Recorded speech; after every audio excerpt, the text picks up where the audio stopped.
What's up, Helldivers? Vault Tech Agent here. I was just making a video on the best weapons and stratagems from level 1 to 10 that I kind of found super useful during the leveling experience.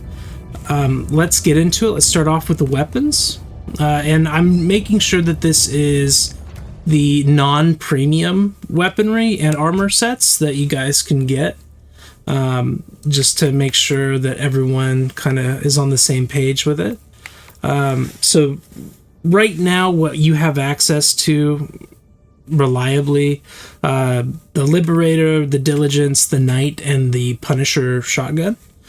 Out of all four main weapons, I can honestly say without a doubt, the best primary is the Punisher shotgun.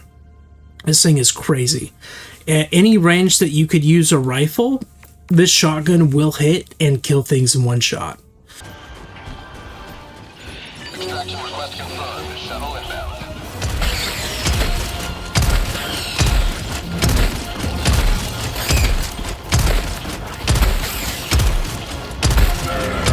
Reloading! Nice takeout bolt. The damage output is 360.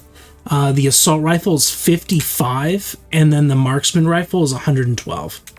So, honestly, at mid-range, this thing hits one time for what this thing has to hit 6 times, and this thing has to hit 3 times. So, the damage output is amazing. And then for the secondary, you kind of have two options here. You have the Peacemaker, and then you have the Redeemer. With the Peacemaker, I would say that this has a better longevity as far as usage goes. Like, you don't burn through your ammo super quick, and you can kind of pick and choose your shots.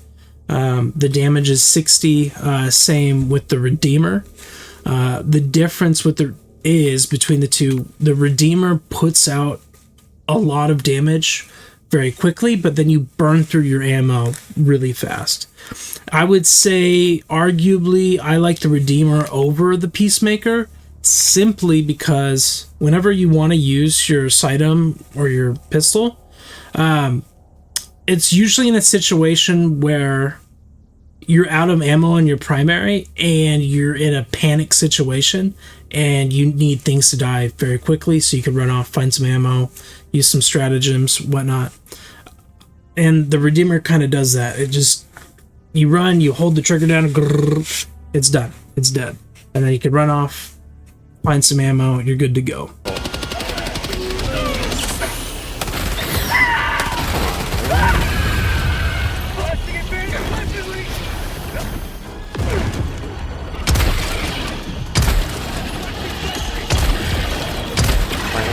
Oh, right here.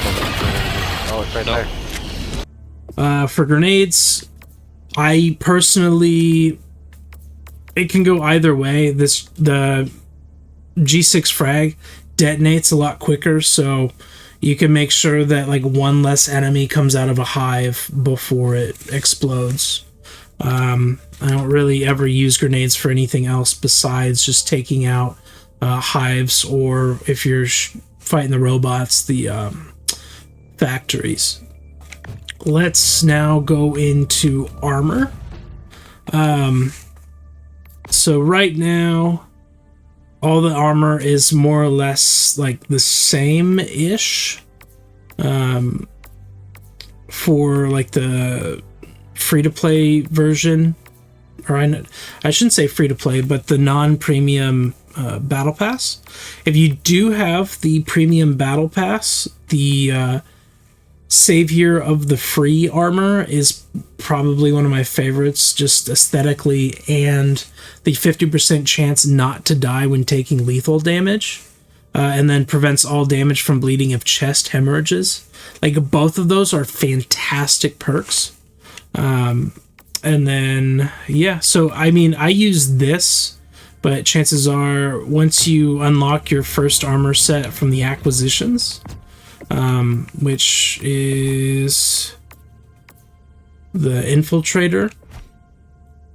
I would not do the infiltrator because it makes your armor rating go down. And, you know, you kind of want to go for longevity in the beginning. The helmet and the cape don't really change your stats or anything whatsoever. So next, let's move on to the stratagems. So my go-to stratagems right now would be anti-material rifle to start with. Then you're going to go with the orbital airburst strike over the orbital Gatling barrage. The orbital airburst strike hits in like a very tight damage cone. So it's, if you are going up to like a medium hive, you could drop it right in the center and you could reliably see that, hey, these things died and I don't have to worry about it.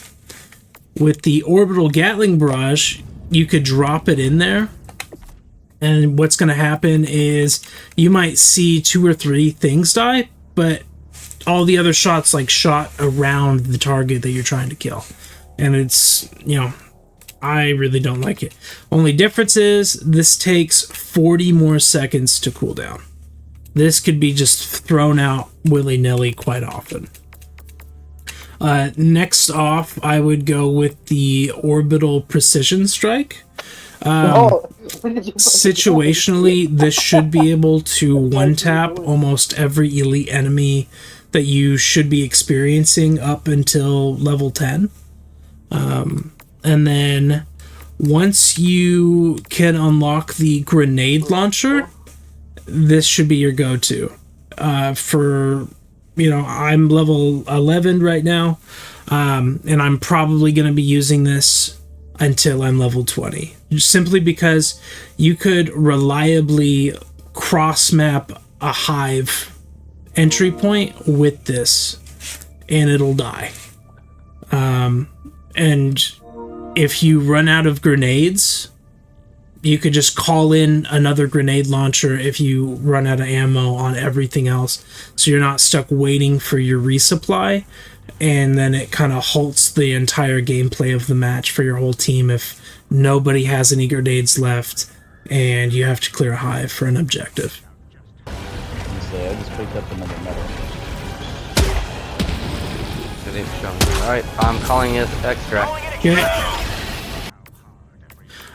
Lastly, I would say from level 1 to 10, the machine gun sentry is kind of a lifesaver. So, situationally, if you're running from a horde of enemies that are chasing you and you're out of ammo, you just lob that thing as far in front of you as you can, and then you just kind of protect it until it wipes out the horde behind you. Or if you're approaching a hive, you could launch the sentry turret on the opposite side of the hive, make sure that the horde in the area aggroes to you, and then just watch your turret just shoot everything in the butt in their weak spots, and it kills them very, very quickly. But yeah, so that was kind of my best loadout that I could come up with from level 1 to 10 that I'm super comfortable with running even at level 11 for difficulty 3, 4, and 5. But yeah, if you enjoyed this content, please give it a like and subscribe, and you have a good day.